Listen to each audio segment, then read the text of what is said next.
Hey all, I'm so excited to be doing this interview with Dr. Stephen Ezra West today. It's going to be really amazing because it's a topic that I don't feel like I talk about enough, and it's probably one of the most important topics, and it's all about preconception. So, when we're carrying the baby in our womb as women, it shapes and molds who they become in their life. So the emotions that the woman is holding on to physiologically, the foods that we're eating, the thoughts that we're thinking, our wounds, they all have an impact on the growing fetus. And so they have an impact on who they become in the world.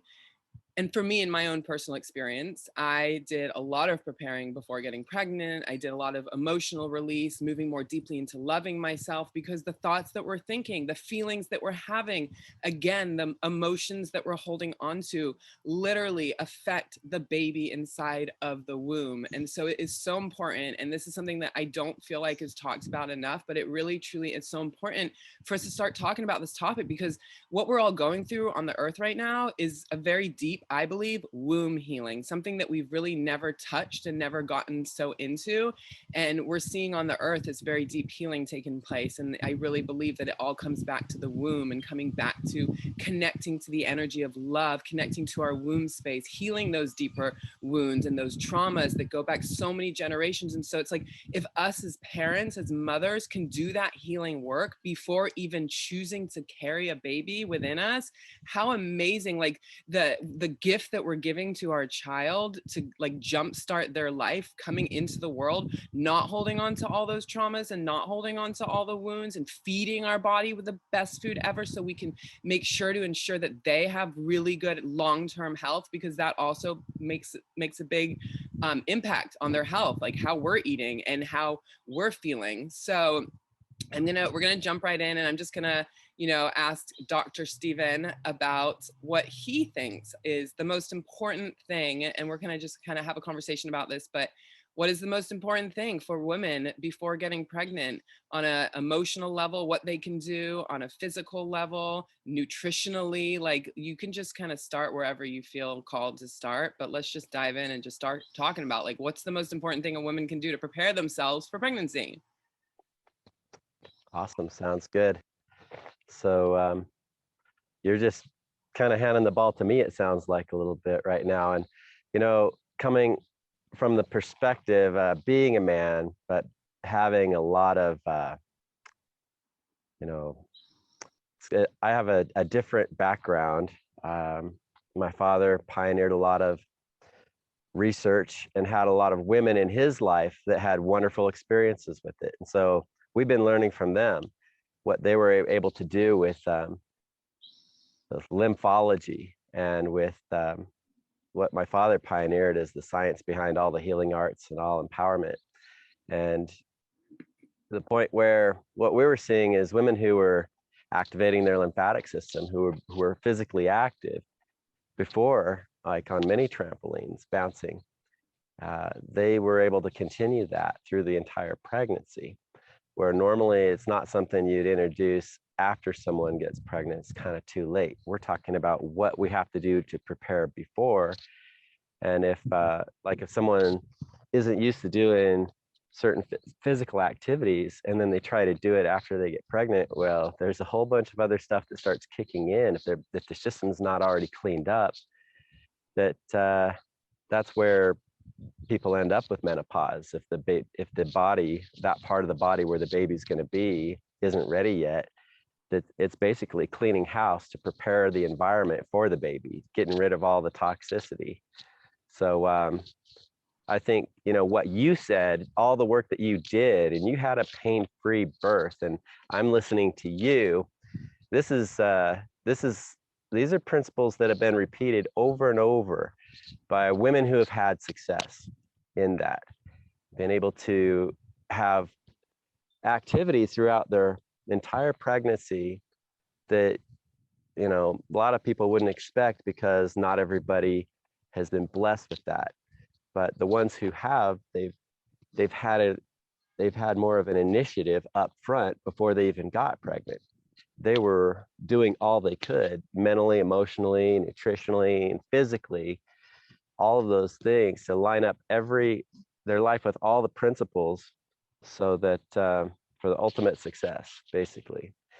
So I'm going to hand the ball back to you. I'm just here really everything that I've been taught, and I coming from who my father was. I was basically his top student, and I have a lot of experience with, you know, just listening to a lot of women who have been telling the same story and watching who did what and what their results were, whether someone was able to have, even totally avoid the morning sickness is what it is. I said menopause. I'm sorry. I guess I'm just waking up this morning myself, but morning sickness. And that is the cleansing reaction that prepares for the baby when it's not already cleaned up. And it's not necessary. Too many women have been taught that it's unavoidable, that this is what, it's going to be this horrible thing when you get pregnant. And it's just not true. It's just not necessary. So many things that we were taught, we have to unlearn. It's not necessary to tear your body down to have something beautiful happen. It's not necessary. If you're prepared, it actually can be something that just preserves your life. It's, there's something that's been said that women are preserved in childbirth.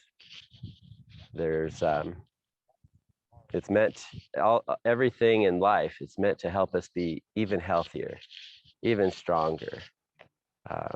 So that's where I'm coming from, my experience.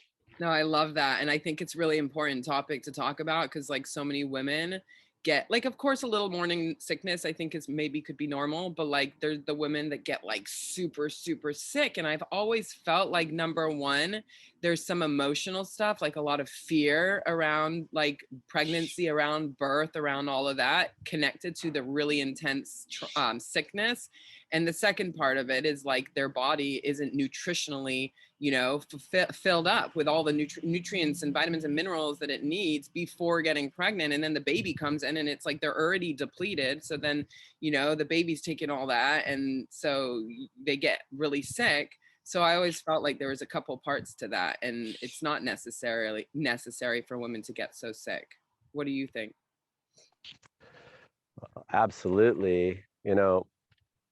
We have so many things that we can do to help strengthen our constitution for what may be coming down the pipe of life, what may be happening today, tomorrow, that we all have challenges in this life, but I don't think we're given anything without being given the tools to overcome it.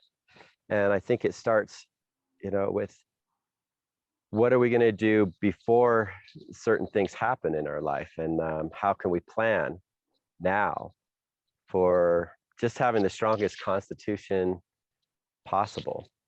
And yeah, it's like, here's an example. People, they don't expect to have an accident happen, and when they do, most people end up trusting someone in a white lab coat. But if they learn how to heal, how to be a healer, which anyone can learn how to do now, really, there's so many programs teaching people how to heal, not just the ones that I produce, but lots of people, lots of years and years. There are places to go where you can learn how to activate your life processes and heal yourself. But if you wait for that accident to happen, in many ways, from what I can see, it's too late. And I think where you're coming from with this, with a pregnancy, if people wait till they get pregnant, in many ways, it's too late. That's from where I'm coming from with the pregnancy. It's similar to the situation of having an accident and not being prepared, not knowing what you can do to heal broken legs or whatever, how to set and heal them within, have them set within 25 minutes. I've done that many times, but without the knowledge up front, there are many situations where I myself would have just ended up, who else am I going to listen to but who I end up in front of, someone with a white lab coat. And I've been able to have, with more and more experience, say, no, I'm not going to do that surgery, because if I could heal what else I've healed, you can take a look. If that other ligament is reattached, I was told that would be impossible to do, and I'm sure I can heal whatever else he's showing me now. And they, with more experience, then they can't argue with you if you know how to do things. Every miracle has a process. If you understand the process, you perform the miracle. Otherwise, we end up being guinea pigs. End up, and it's when you end up in front of someone with a white lab coat and who's in practice, not someone who's working in the. There's two different types of doctors, from my mind. There's the type that work in the lab, and even they are specialized in their area, and they're very knowledgeable in the areas that they're specialized. Outside of that, who knows what they've come across in their spare time, how they've been able to grow. And in practice, it's like there's certain protocols they're given. A lot of them are just listening to, they end up taking advice of drug reps. And if you're trained as a nail, if you're trained as a hammer, you end up seeing the whole world as a nail. So you can't expect them to be there teaching you how to live the mental, emotional, nutritional, physical, and all these other areas of our life, which we're making decisions on, which we're training for every single day. What are we going to be eating? By the time we get to them, this doctor isn't going to take his 1 hour of billable time of what he's got to justify. And a lot of that time, he's just writing notes to document what he was doing for you within that hour. He may not even be listening to you much, but it depends on how much people talk. But if you're like, depends on the doctor too. But if you're like, with my experience, what I've seen is I've had a lot to say, and I've found some doctors listen more than others. A lot of them don't listen at all, and they may be very ignorant when it comes to certain areas of research it's not their fault. It's been kept away from them. There's been huge categories of science that have been kept away from them. For example, one of the fundamentals of what my father was teaching, which was giving people a huge edge, is how to activate their lymphatic system to purify themselves. And the doctors you're going to, when you're in front of someone in a white lab coat with an MD behind their name, they can't tell you how to activate your lymphatic system.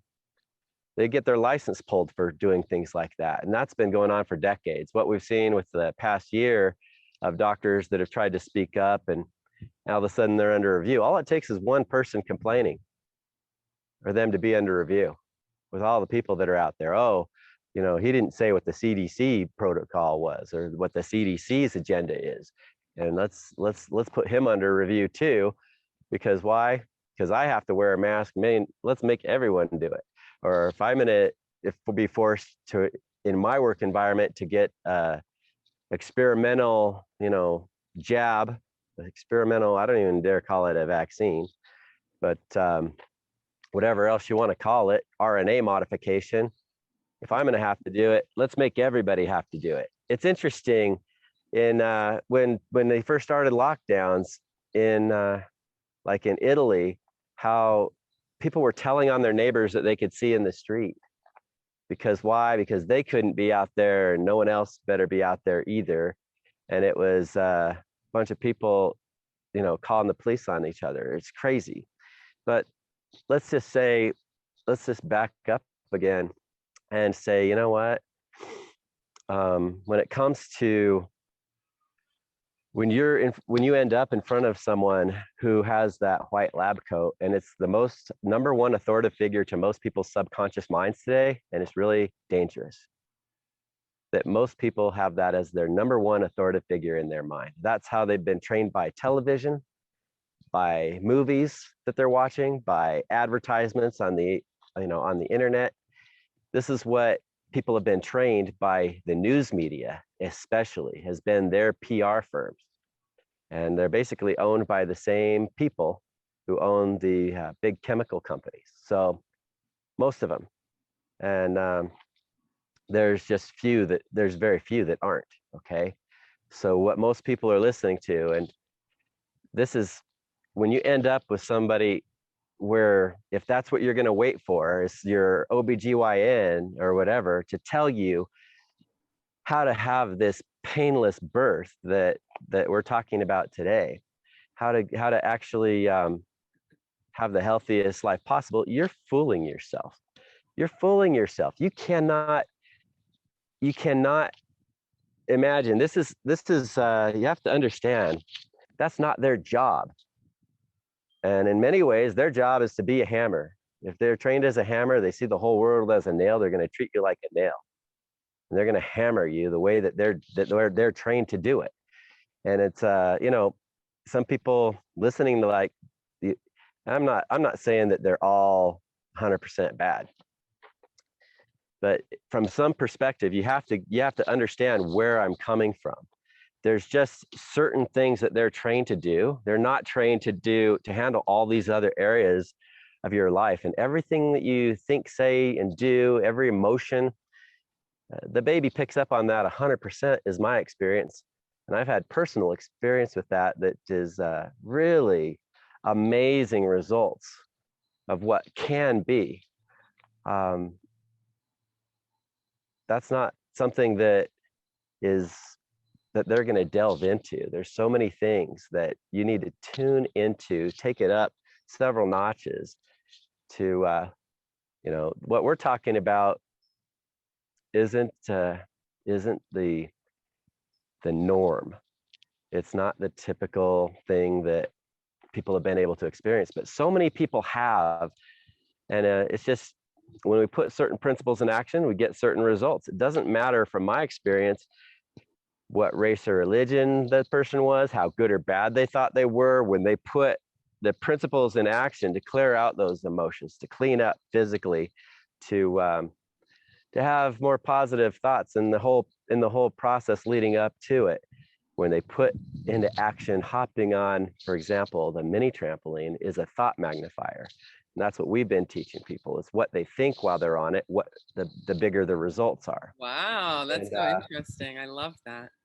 well, my father discovered that, and Yogi Bhajan ended up doing all his meditating on a mini trampoline. Tony Robbins, to this day, still doesn't get up on stage until getting on a mini trampoline to get focused. Yeah, Tony Robbins, like $1 billion guy now, right? He started on his path with my father teaching him these principles. Wayne Dyer, my father was in his living room helping him get started with, he ended up writing many books. One of them was The Power of Intention. My father was helping him understand how to manifest with that in his living room when help him get started on his path.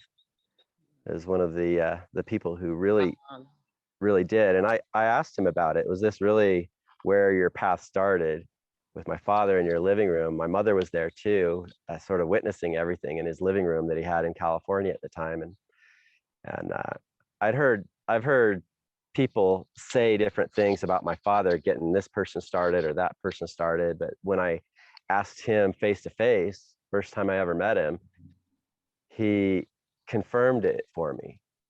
And that's Wow, that's amazing. I Your like to hear father, it from the people. wow, he was Yeah. like the forefront of all of this.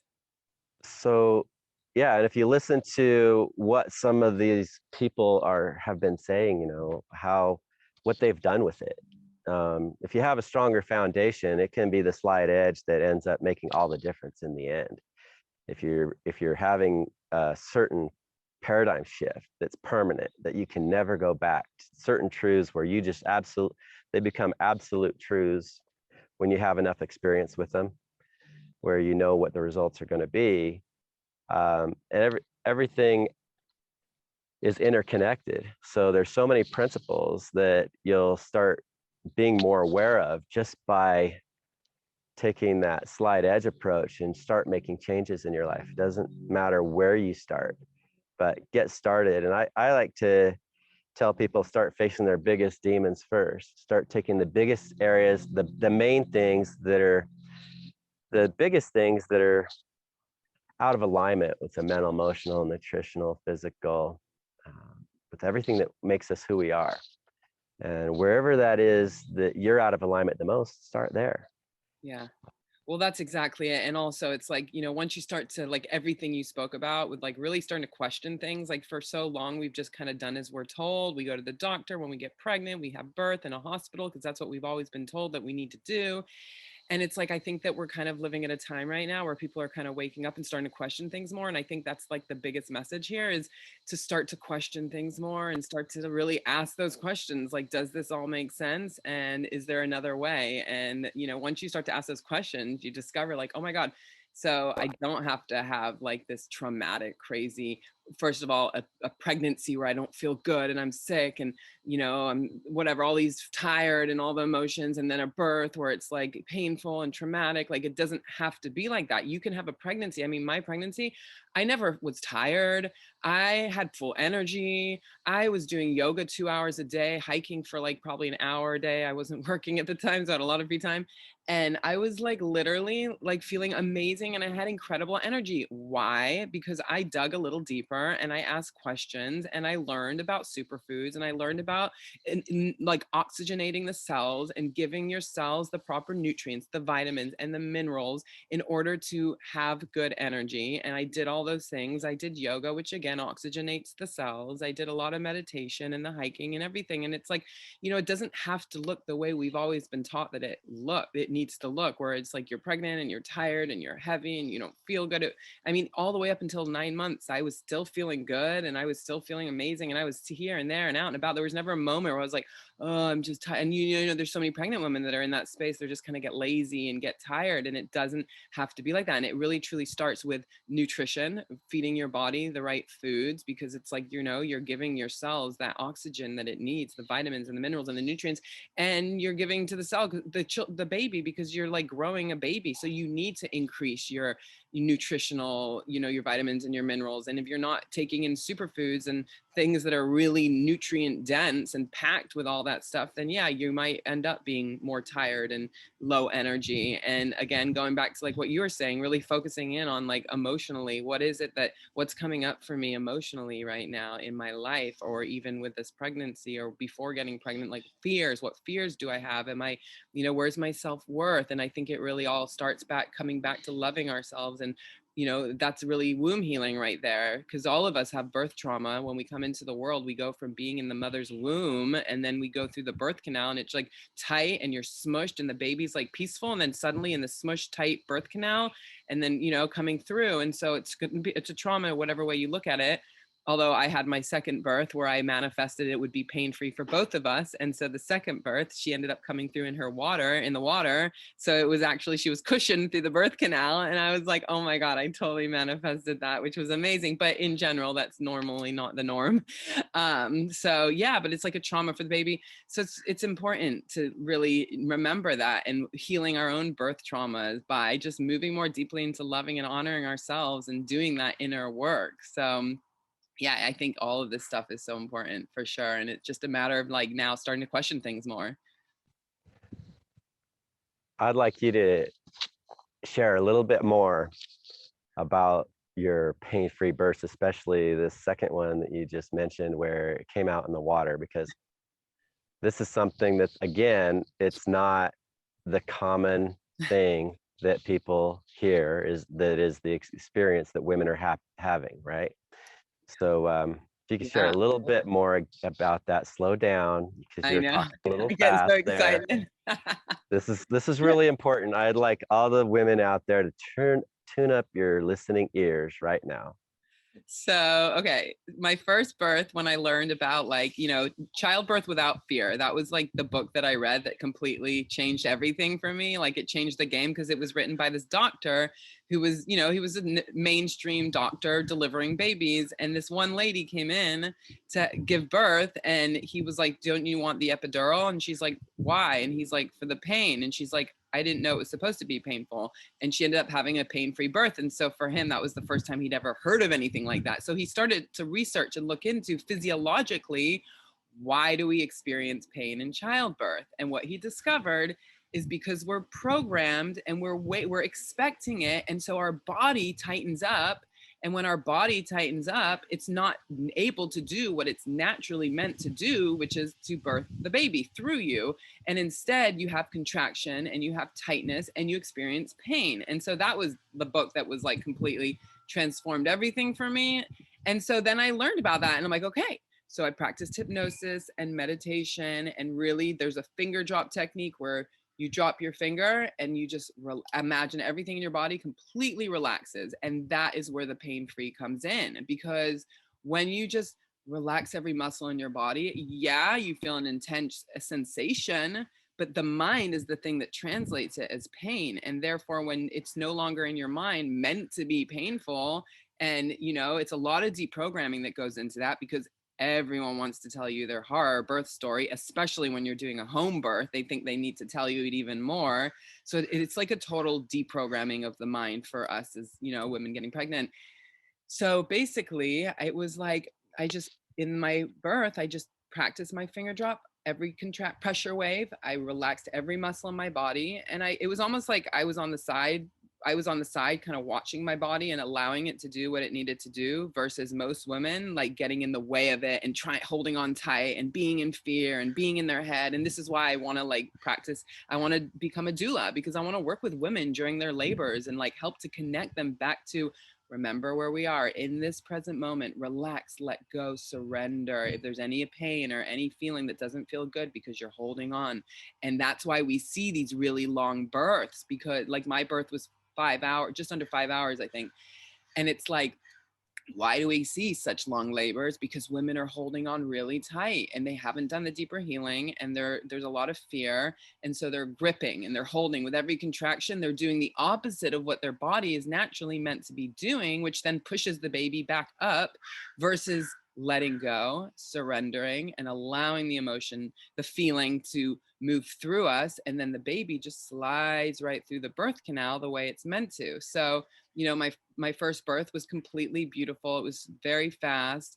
It was effortless. It was painless. I actually felt really good.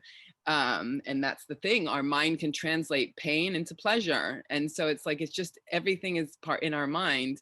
And so that was my first birth. And then I'm like, wait, if it was pain-free for me, then can it be pain-free for her? So at the end of my second pregnancy, I was like talking to my daughter and I'm like, okay, we're going to have a pain-free birth. It's going to be pain-free for me and it's going to be pain-free for you. I didn't know how it was going to be, but I just said that it's going to be pain-free for us both. And I talked to her the last month or two of pregnancy. That's what it was going to be. And then I went into labor. And as I'm pushing her out, I'm like, wait, the water never broke.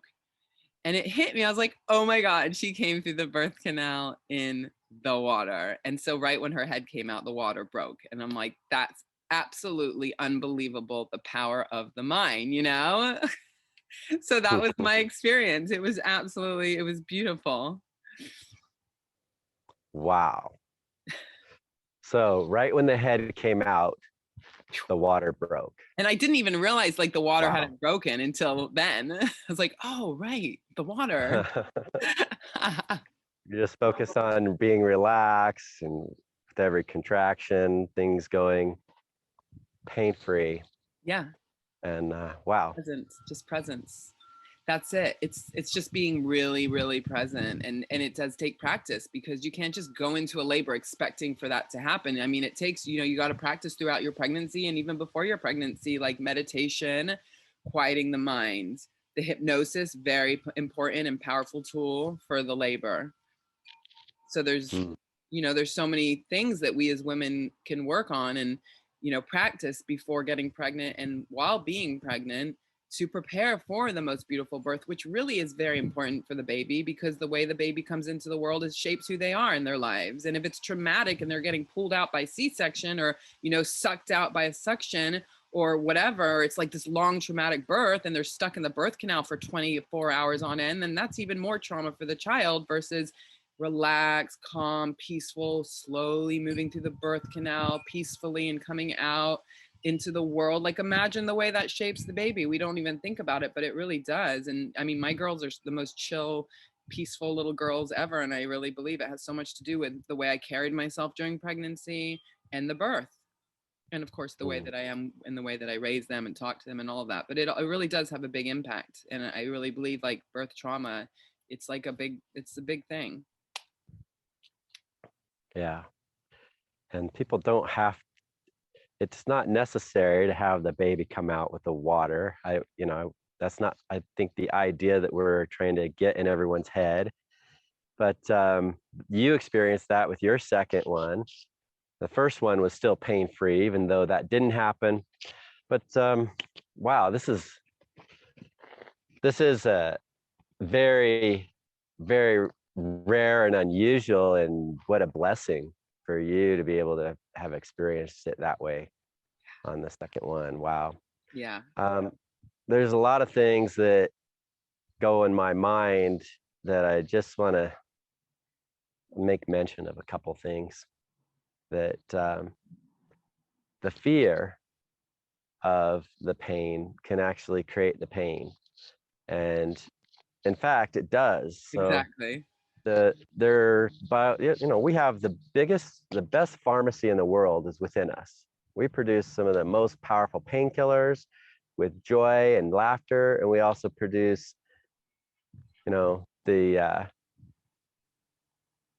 well, from trauma, the cortisol, which blocks all of the healthy hormones in our body. We produce histamine and bradykinin, which, when we damage any cells, which dilate the blood capillaries, and outcomes the excess fluid around the cells. And the main blood protein that it's basically the water magnet, the albumin, is the same as the single cell of a chicken egg. It's surrounded, that stem cell of a chicken egg is surrounded by albumin and water. And that albumin and water has all the nutrition in it that that single cell needs to create a whole living organism, heart beating, breathing, everything before it even breaks out of the shell. And I want to talk about this fluid because when we get excess fluid around our tissue cells, they're supposed to be in a subpressure environment with just enough of that fluid around them to fill the spaces around them, and that's all. Stem cells are different. They have a special quality. They can actually operate within very low oxygen environment. And one of the reasons is because they don't waste any oxygen. They're reconverting superoxide coming out their tailpipe from oxygen. It's oxygen missing an electron. They're reconverting that 1 million per second back to oxygen. But other cells, they typically don't have that much ability to do that, like the stem cells do. We just know that where stem cells go, if we get them in the brain, they call them preneural cells. And it doesn't matter, even if there's a massive trauma with lots of excess fluid inflammation, they can still get in there and start regenerating any part of the body they can do this with. And it's typically the disease environment is inflammation. It's also the environment for pain. And the pain, that's a big part of this conversation, how we can avoid that. How can we have just a totally easy and beautiful experience rather than the painful experience? So we want it to be the easy, the effortless, the glorious experience of what it can be.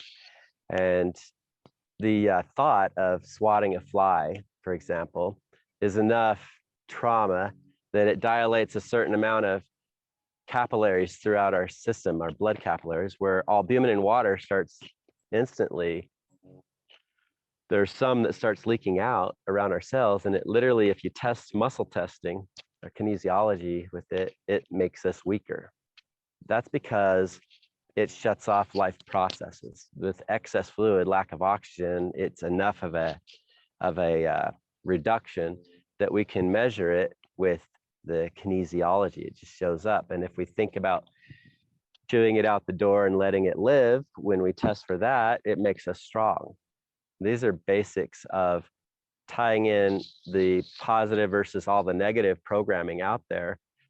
And there is a lot of deep-rooted programming within us that some of it's passed on from our parents and their parents and their parents, that And the body, our bodies, with the whole human family, look at the whole human family, the history of abuse. There's abuse that finally our bodies figured out how to disable this, different parts of our bodies when they're being hurt, just to give time for them to recover. And part of that is that whole inflammation experience. And but I found situations where, it should have been an inflammation event in my own body. Like I had a power tool handle fall off of a power tool while I was using it, and the blade of it actually went across the top of my finger and took enough skin off where I could see the bone under it, and almost went to the nail. But normally, I had situations where I've lost a lot of skin laying down motorcycles on asphalt. I learned that, when you lose so much skin, instead of putting a bandage on top of it, you can, every time you change your bandage, that can go deeper and deeper, the wound. Instead of, the skin is supposed to grow new skin cells from the inside and push the old out. And when I just let it form a scab and let it do it without the bandages, then it worked out much better. But some of the processes with this power tool, I realized it's like when we get a boost of adrenaline that releases the glycogen in our cells. I think sometimes our brain speeds up where we think time is slowing down. It's just our actual conscious mind speeding up to more of what our subconscious is doing all the time. It's operating way faster typically than our conscious mind. So when this happened to me, I literally was wondering if I was going to lose that finger, and I realized in this moment that I could see the programming that was about to take effect that would cause the inflammation. And I had an intention to instantly just block it, that it's not necessary. It's like I could see where it was coming from generational things. And I said, look, I'm not doing this anymore. You have no reason to do that, to have that happen, because, and I don't want it to bleed too much, at least. Maybe it just barely bled enough to barely form a thin scab that covered the outer layer and helped protect it, and the skin grew back in, and I don't even have a scar from that. The nail, of course, grew out. I have photos of that. But the inner pharmacy. The inner pharmacy, where, and the connection to the programming. Yeah. This particular accident, it was, I don't know how much training I had. Well, I was very well trained. I was, I had the best teacher I think that anyone could ever have for learning about this type of thing. But and my father, I have to give him credit. But I just being present and having the intention to block that, like you did with whatever other programmings. You didn't want to have any negative programmings be part of your experience. You took time to listen to what was going on with inside of you, to love yourself enough. This is what I'm hearing from you, from what you're saying earlier in this presentation. And it's so much of this. Some people out there listening, I hope you're paying attention, because this is the way it really works. These principles are very powerful, and every law, when we put a law in action, we get a fruit of that. Everything positive produces a positive fruit, and everything negative produces a fruit that one way or another shuts off the life processes of our cells. All the positives help keep them on and turn them on. And this is something that my father, again, have to give him a lot of credit, that we've never stopped learning about. He discovered the engine of the cells and wrote formulas for this with his physics background, and then came up with a diagram called the tree of life and one called the tree of death. And that connected our lifestyle, everything we're talking about mentally and emotionally, nutritionally, physically, and everything is really interconnected in this. And even though what he was showing people in the 70s was really the basics, we've never stopped learning about it. And so where we've gone with that, there's other programs that have been produced that are more advanced, but this is the beginning of life, you guys. This is we're talking about the beginning of someone's life and helping bring, a spirit into this world. And my opinion is there are some spirits that are deserving of, that have earned the type of mind and body. I think there are a lot of them that have earned greater minds and greater bodies than what we've been typically giving. I think there are a lot of spirits just lined up that have earned something better, that are just waiting for that mother and the father too to help come into alignment where they can help create that experience for them. This is my insight. I've been involved with this particular topic actually for a long time. Prenatal empowerment is one of my .coms. It's one of my trademark names. It's something that I've been involved with.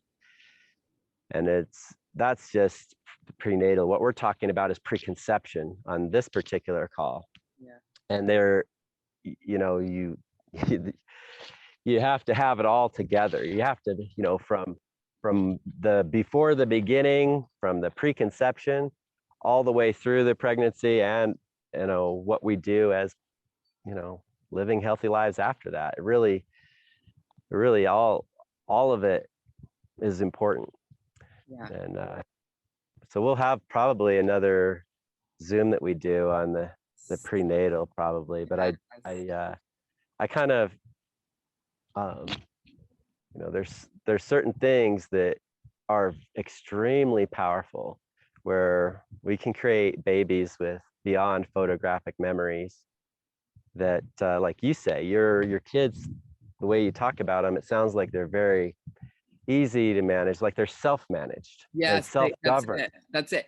Well, you know what it is too, I realize is, and it comes back to self-love. Like when the mother is in a good place within herself and when she's loving herself and she's living in the present moment, the children no longer need you. They're busy, they're doing their own thing, they're in their own world, they're good.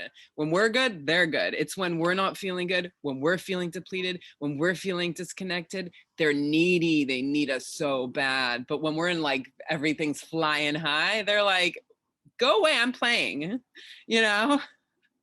So that's what I'm dealing with here. I'm like, come on, I just want to play. Yeah, good luck taking them away from that. It's beautiful. You want to just let them do it. Just don't get in their way at that point. Yeah. Yeah. It's amazing. But yeah, this is a great conversation, and I think it's important.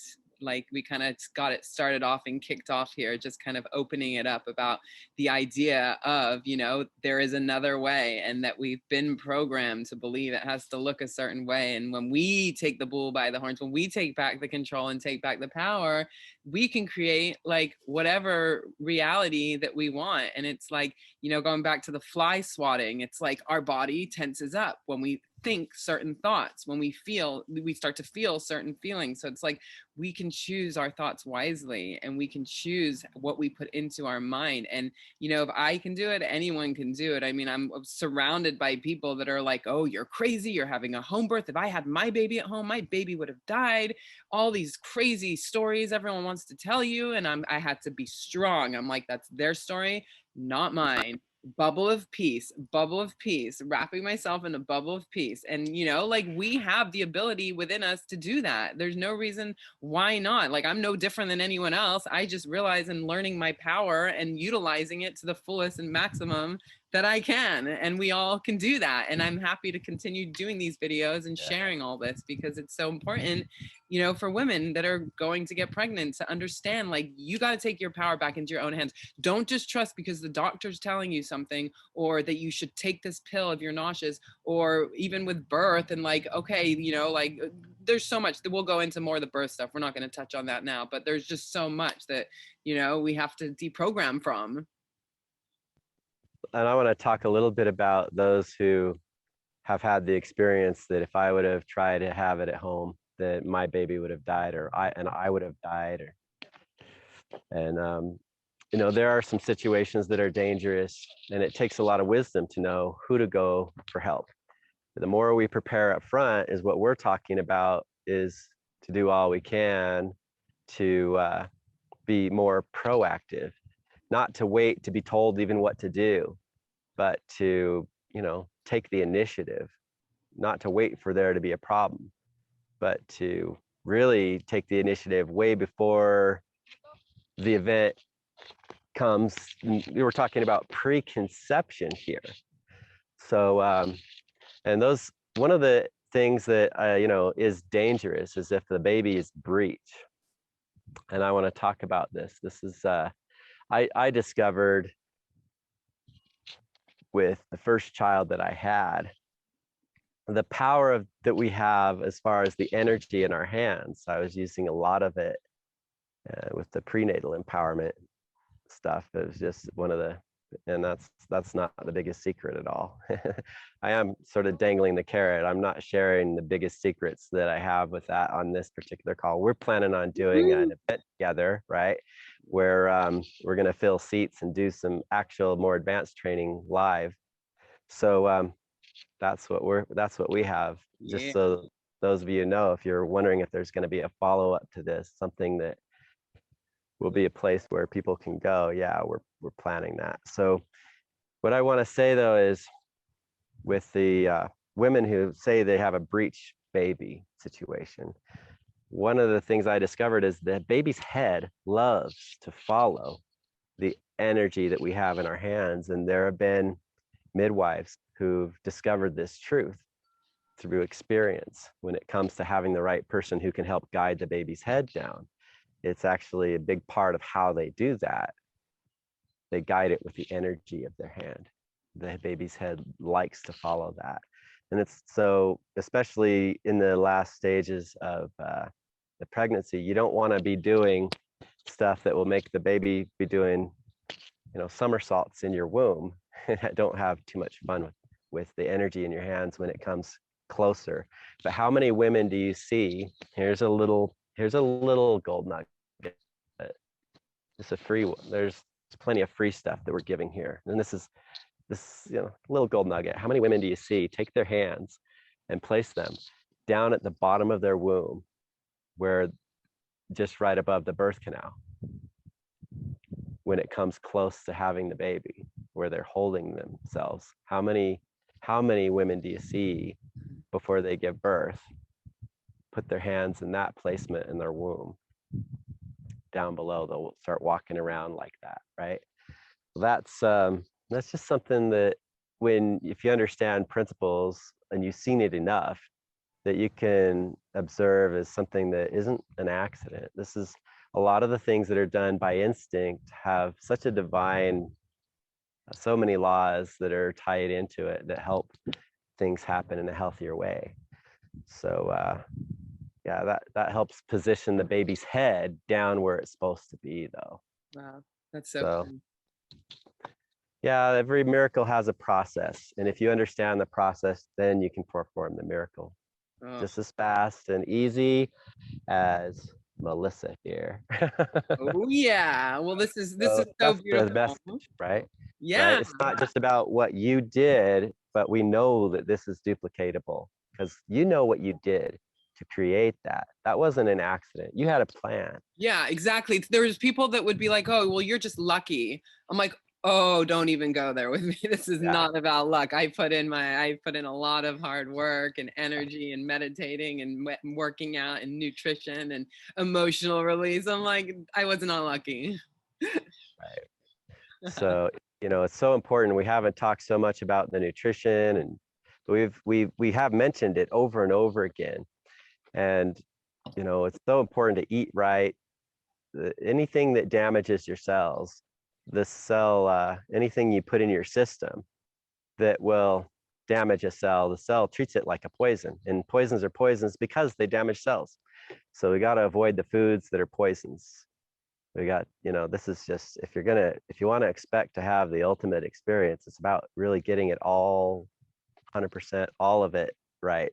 Yeah. And we're asking you, what is it that you already know?